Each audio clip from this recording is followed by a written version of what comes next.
ನಮಸ್ಕಾರ ಸ್ನೇಹಿತರೆ. ಸುದೀಪ್ ಕನ್ನಡ ಚಿತ್ರರಂಗದ ಕೆಚ್ಚೆದೆಯ ಕಿಚ್ಚ.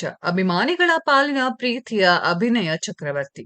ನಾನು ನ್ಯಾಷನಲ್ ಸ್ಟಾರ್ ಎಂದು ಈಗ ಕಾಲರ್ ಎತ್ತಿಕೊಂಡು ಓಡಾಡುವರ ನಡುವೆ ಈ ಕಾಲದಲ್ಲಿಯೇ ಕನ್ನಡ, ತೆಲುಗು, ತಮಿಳು, ಮಲಯಾಳಂ, ಹಿಂದಿ ಈ 5 ಭಾಷೆಗಳಲ್ಲಿ ಮಿಂಚಿದವರು ಸುದೀಪ್. ಹೆಚ್ಚು ಕಡಿಮೆ 1.5 ದಶಕಗಳಿಂದ ಬಾಲಿವುಡ್, ಕಾಲಿವುಡ್, ಟಾಲಿವುಡ್ ಅಂಗಳದಲ್ಲಿ ಓಡಾಡಿರೋ ಅಭಿನಯ ಚಕ್ರವರ್ತಿ ಸುದೀಪ್ ಅವರಿಗೆ ಮಗಳೆಂದರೆ ಪಂಚಪ್ರಾಣ.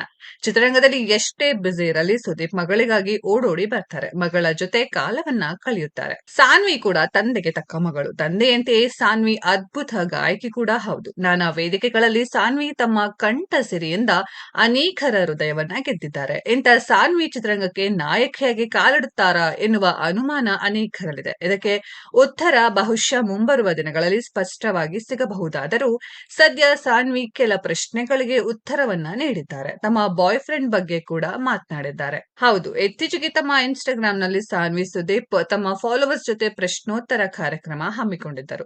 ಈ ಸೆಷನ್ ನಲ್ಲಿ ಹಲವರು ಸಾನ್ವಿಗೆ ಅನೇಕ ಪ್ರಶ್ನೆಗಳನ್ನ ಕೇಳಿದ್ದಾರೆ.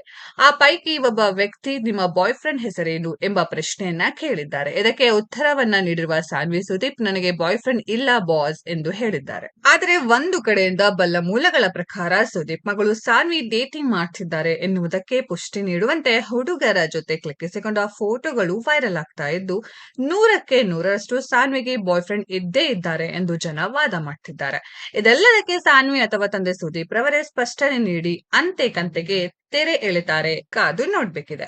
ಇದೇ ಆಸ್ಕ್ ಮಿ ಎನಿಥಿಂಗ್ ಸೆಷನ್ ನಲ್ಲಿ ಮತ್ತೊಬ್ಬ ವ್ಯಕ್ತಿ ನೀವು ಯಾವುದಾದರೂ ಕಾಲ್ಪನಿಕ ಪಾತ್ರವಾಗಿ ಬದಲಾಗಬೇಕು ಎಂದು ಬಯಸಿದರೆ ಯಾವ ಪಾತ್ರದಲ್ಲಿ ಬದಲಾಗುತ್ತೀರಿ ಎಂದು ಪ್ರಶ್ನೆ ಮಾಡಿದ್ದಾರೆ. ಇದಕ್ಕೆ ಸಾನ್ವಿ ಸುದೀಪ್ ಪುಷ್ಪದಲ್ಲಿ ರಶ್ಮಿಕಾ ನಿರ್ವಹಿಸಿದ್ದ ಶ್ರೀವಲ್ಲಿ ಪಾತ್ರವನ್ನ ಹೆಸರಿಸಿದ್ದಾರೆ. ಅಷ್ಟೇ ಅಲ್ಲ, ಅದಕ್ಕೆ ಕಾರಣವನ್ನ ನೀಡುವ ಸಾನ್ವಿ ಪುಷ್ಪರಾಜ್ನಂತಹ ಗಂಡ ಸಿಕ್ಕರೆ ಅದಕ್ಕಿಂತ ಇನ್ನೇನ್ ಬೇಕು ಎಂದು ತಮಾಷೆಯನ್ನ ಮಾಡಿದ್ದಾರೆ. ಸ್ನೇಹಿತರೆ, ಈ ವಿಡಿಯೋದ ಬಗ್ಗೆ ನಿಮ್ಮ ಅನಿಸಿಕೆಯನ್ನ ಕಮೆಂಟ್ ಬಾಕ್ಸ್ ಅಲ್ಲಿ ಕಮೆಂಟ್ ಮಾಡಿ. ಈ ವಿಡಿಯೋ ಇಷ್ಟ ಆಗಿದ್ರೆ ಲೈಕ್ ಮಾಡಿ, ಶೇರ್ ಮಾಡಿ, ಚಾನೆಲ್ ನ ಸಬ್ಸ್ಕ್ರೈಬ್ ಮಾಡಿ, ಪಕ್ಕದಲ್ಲಿ ಇರೋ ಬೆಲ್ ಐಕಾನ್ ನ ಹಿಟ್ ಮಾಡಿ. ಮುಂದಿನ ವಿಡಿಯೋದಲ್ಲಿ ಭೇಟಿಯಾಗೋಣ. ಧನ್ಯವಾದಗಳು.